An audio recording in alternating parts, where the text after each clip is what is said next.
বোমা বাঁধতে গিয়ে বিস্ফোরণ, আহত 2। মারগ্রামে একজন আটক। বীরভূমের মারগ্রাম থানার অন্তর্গত কালিদহ গ্রামে বোমা বাঁধতে গিয়ে বিস্ফোরণের ঘটনা ঘটেছে। এই ঘটনায় 2 জন আহত হয়েছেন বলে জানা গিয়েছে। পুলিশ সূত্রে খবর, ঘটনার সঙ্গে যুক্ত থাকার অভিযোগে একজনকে আটক করা হয়েছে। বাকি 2 জন অভিযুক্ত পলাতক। তাদের ধরতে তল্লাশি চালাচ্ছে পুলিশ।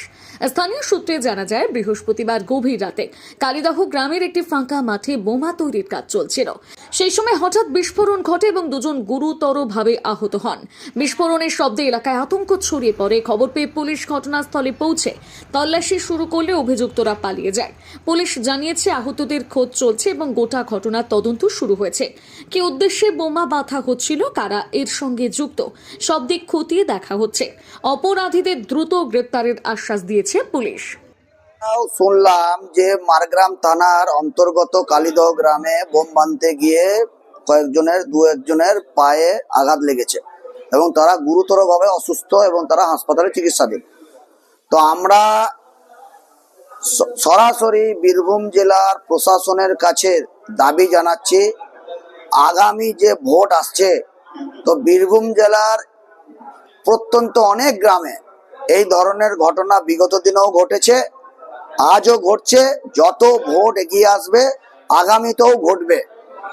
আমি মহামান্য এসপি সাহেবের কাছে আবেদন রাখছি যে আপনি এই বিষয়টা, যে সমস্ত থানা এলাকায় এই সমস্ত ঘটনা ঘটতে পারে, মোরারই থেকে দুবরাজপুর পর্যন্ত, এটা আপনারা ভালো করে জানেন যে কোন কোন এলাকায় বোমা বাঁধার কাজ হয় এবং তৃণমূল কংগ্রেসের দ্বারা প্রভাবিত হয়ে ওই সমস্ত লোক বোম মারে এবং বোম বাঁধে। তো এই দৃষ্টি আকর্ষণ করার জন্য আপনাদের মাধ্যম দিয়ে বীরভূম প্রশাসন তথা যে সমস্ত থানা এলাকার ওসি সাহেবরা আছেন, ওনাদিকেও আমি দৃষ্টি আকর্ষণ করছি যে এই ইলেকশন তৃণমূলের বিসর্জন হবে, তো আপনারা তৃণমূলের পক্ষপাতিত্ব হয়ে কাজ করবেন না। আর 1 মাসের মধ্যেই ভোট ডিক্লেয়ার হবে, তো এমসিসি লাগু হবে। তো এমন কিছু করবেন না যেন না 3 মাস পর আপনাদেরকে কিন্তু সেই চেয়ারেই বসে থাকতে হবে।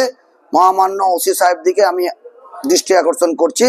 তো স্বাভাবিকভাবে যে সমস্ত গ্রামে বিভিন্ন সময়, আজকে বলে নয়, বিভিন্ন বিগত দিনেও সাঁইথিয়া থানা এলাকায়, দুবরাজপুর থানা এলাকায়, শিউরি থানা এলাকায়, একদম মোরারে পর্যন্ত যে বোমা মজুদ থাকে, বোমার আতঙ্কে গ্রামবাসীরা আতঙ্কিত।